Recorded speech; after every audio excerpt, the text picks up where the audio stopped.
There have been a lot of Targaryen kings, 17 of them to be exact, when using the book canon, which I do. They run the gamut from excellent to terrible to you sure were a king, but I think that one stands out as the best king of Westeros to me. He's at the very least my favorite of the Targaryen kings, and he isn't brought up nearly often enough in discussions of the realm's best monarch. That mystery king is the one and only Viserys Targaryen, the second. Not the one from House of the Dragon, though the show was the main inspiration for my making this video, as it's kind of reignited a passion there for me. But another king who comes after him. Paddy Considine is doing an amazing job giving the performance as Viserys, and I do want to give fair warning. I'm going to try my best not to spoil the events of House of the Dragon, but if you want to stay entirely spoiler-free for the show, you may want to skip a minute or two ahead. Those of you familiar with the text may be thinking, huh? Viserys? Didn't he only rule for all of a year? Yes he did, and it was a great year. End of video. Joking aside, I consider his reign to be far longer than the time he sat the throne as a king.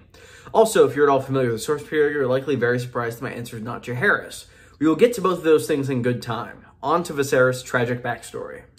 It's surprisingly not that tragic, at least compared to the vast majority of his immediate predecessors and family. Viserys was born to Rhaenyra Targaryen and her spoilery husband in the year 122 AC on Dragonstone. In his youth, he was said to be full of charm, vitality, and curiosity, though perhaps not as strong, tall, or handsomer as his elder brother Aegon. This is a different Aegon than is going to be born in episode 3 of the show, I feel like I should point out. He was named after Rhaenyra's father, good old Paddy Considine, but luckily doesn't take after him as a ruler. Conflict erupts at some point for some reason that I'm not going to get into because of spoilers, and Viserys and his elder brother Aegon were sent away to avoid the fighting in a ship called the Gay Abandon. The Gay Abandon, which I'm going to say as many times as I possibly can because it's an objectively phenomenal ship name, well done George, was captured by enemy pirates. Aegon flew away to safety on his young dragon, but unfortunately Viserys only had an egg, and the Gay Abandon. He tried to disguise himself, but a member of the crew exposed his true identity. It's unknown exactly what happened after this point, as his family believed him to be dead for the remaining duration of the conflict, which may have been for the best. Viserys was not in fact dead, but rather he was in lease. He got shuffled around at the noble families a bit, and it doesn't sound like he had that bad of a time of things across the narrow sea, at least when compared to what his family was going through back in Westeros. During this time, he was also wed to one Lara Rhaegar, the daughter of a merchant house of Valyrian blood. Viserys' whereabouts were discovered by the crown in the year 134 AC during the reign of his brother, Aegon III. Aegon spent his life and reign horribly depressed because of very valid reasons that I'm not going to go into. But it is said that upon finding out that Viserys had survived, it was the only true joy he had felt during his reign. Viserys returned to court and his wife got tangled up in some political business involving something called the Secret Siege, but once this was resolved, the pair soon began to have children. Aegon, who was another different Aegon in 135 AC, Aemon in 136 AC, and Naerys in 138 AC. It was during this time that Viserys ascended to the position of Hand of the King, which he would hold for the next 30 years and 3 kings. This is the platform from which Viserys ruled the realm, while his brother Aegon continued to wallow in the pits of depression. I will also note that we don't currently know exactly when he ascended, but based on the text being World of Ice and Fire, no other hand is listed following Aegon III's regency. So it seems as though Viserys was appointed fairly soon after his return from Essos. The realm was rebuilt from a terrible time of war during Aegon's rule, and in large part, Viserys can be thanked for that effort. Healing the scars left by war is incredibly difficult work, as seen in the main series of Song of Ice and Fire, and Aegon wanted to do little more than brood in his room for the entirety of his rule. It was Viserys as Hand that actually took any meaningful action to bind up the wounds of the realm. Viserys then continued on as Hand for the reign of both of Aegon's sons, both of whom died without producing an heir. Both of Aegon's sons had admirable qualities, but I would call neither a good king. Daeron I was a tremendous warrior in general, and perhaps the best wartime king to ever sit the Iron Throne. George R. R. Martin has gone so far as to compare Daeron I to Alexander the Great in interviews, and based on the information we have, that seems like an apt comparison. However, while gifted on the battlefield and in command, Daeron preferred to stay in those aforementioned arenas rather than rule the kingdom. There are elements of him that are not dissimilar to Robert Baratheon for that reason. Daeron remained at war with Dorne for the majority of his rule and preferred to remain there, leading his forces from the front rather than leading his kingdom from King's Landing. He left that latter task entirely to his uncle Viserys.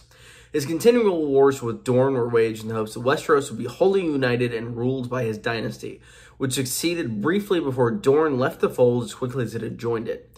Daeron was killed in another Dornish rebellion in 161 AC and was succeeded by his younger brother, Baelor the Blessed.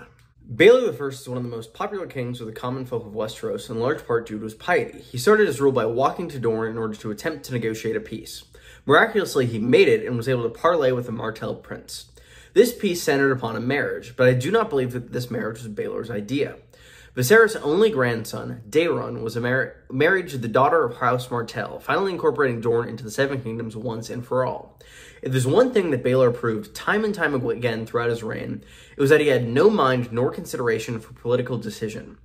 Furthermore, Viserys is far closer in relation to Daeron and was currently serving as Hand of the King. We've seen in both the main series and in House of the Dragon how much influence a hand can have in terms of arranging marriages. All of these things combined make me believe that it was Viserys, not Baelor, who arranged the marriage that began the process to finally bring Dorne into the fold. As beloved by the people as he was, Baelor I was not a very good ruler. He got bit by snakes, alienated noble allies, and made a bunch of generally strange religious decisions. He named an 8-year-old to High Septon, tried to replace his realm's ravens with doves, and burned books that were at odds with the faith. He's remembered and beloved because of his relationship with the Faith of the Seven, but it was that very faith that made him a terrible ruler. He eventually fasted himself into an early grave, though some historical accounts state that it was his uncle Viserys who poisoned Baelor. I don't buy this interpretation personally, particularly due to how histories are written by septons and maesters who are likely to be biased in Baelor's favor. However, if it is true, I do think that Viserys actually made the right call in poisoning his nephew. Had Baelor survived for much longer, he likely would have sought out war to stamp out the religions of the Old Gods and the Drowned God in the North and the Iron Island, respectively. If this truly was a poisoning, I think that the death of one insane king outweighs the potential thousands lost in a religious crusade. And now we finally arrive at the glorious reign of Viserys II. All of the information we have on this period takes up all of 2 pages in the world of Ice and Fire, but it does paint a picture of a short yet effective reign. During his rule, Viserys brought new reforms to the royal household and its functions, which were undoubtedly needed in an era with no more dragons. He established a new royal mint and made efforts to increase trade with Essos, which makes sense given his past in Lys, in addition to revisiting and revising the code of laws put into effect by Jaehaerys I. The text even directly compares the two rulers, stating that many believe that Viserys had it in him to be the next Jaehaerys the Wise, if not for his sudden demise due to illness. So why do I rank Mr. Viserys above Jaehaerys? Jaehaerys is often viewed as the #1 Westerosi king in people's view, and understandably so. As I said, he's a close second for me. But I think Viserys ruling in the way he did, when he did, was ultimately much more important for the continent as a whole. Jaehaerys did a great job, but he also had better counselors and generally more resources at his disposal.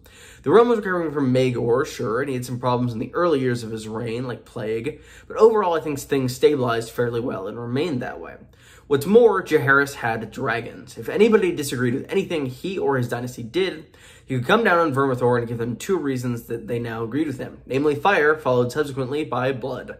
Viserys bound the realm up from the most cataclysmic war it had seen in living memory and debatably ever known other than the long night of legend, and further bound the realm to Targaryens, all without dragons. At the point of Viserys' rule, they were just some other noble house. Any other noble house could have had just as much of a claim as they're all on equal footing now with 0 flying lizard nukes. The one time we hear about Viserys II in the main series of A Song of Ice and Fire, Tyrion is having a conversation with Oberyn Martell in A Storm of Swords. Tyrion states that, quote, Viserys might have only reigned a year, but he ruled for 15, while Daeron warred and Baelor prayed. Tyrion understands that, though he's forgotten by the common folk of the realm, Viserys held the realm together during this period. There are actually a lot of interesting parallels between Tyrion and Viserys II. Both ruled for the nephews for a time as Hand, and both were extremely effective in doing so. Both came into a position of power at court and influenced the realm during an important period of history, yet neither are remembered as fondly as their contemporaries, if remembered at all. This is a big part of why I like Viserys II so much, as I feel like he's a reflection of most of Tyrion's best qualities, and I think it's interesting to see that history often rhymes, as once stated by Mark Twain, and also George Lucas. Viserys Targaryen, second of his name, is, for my money, the best king that Westeros has ever known. He's not often remembered, nor did he rule for very long, but he made massive impacts on the Seven Kingdoms as a whole. The fact that Viserys was not only able to hold the realm together, but actively improve its laws and quality of life, despite his brother and nephews being useless at best and actively harmful at worst, is nothing less than a marvel. And we add to this the fact that he finally peacefully brought Dorne into the Seven Kingdoms, finally making them truly Seven Kingdoms for the first time. It is clear that Viserys, second of his name, was truly the greatest king to ever sit the Iron Throne. That is, at least until the Manus arrives at his rightful seat. This is a real departure from my other videos. I've normally done D&D stuff prior to this, but God, I love A Song of Ice and Fire, and I really wanted to talk about a king who is not talked about enough.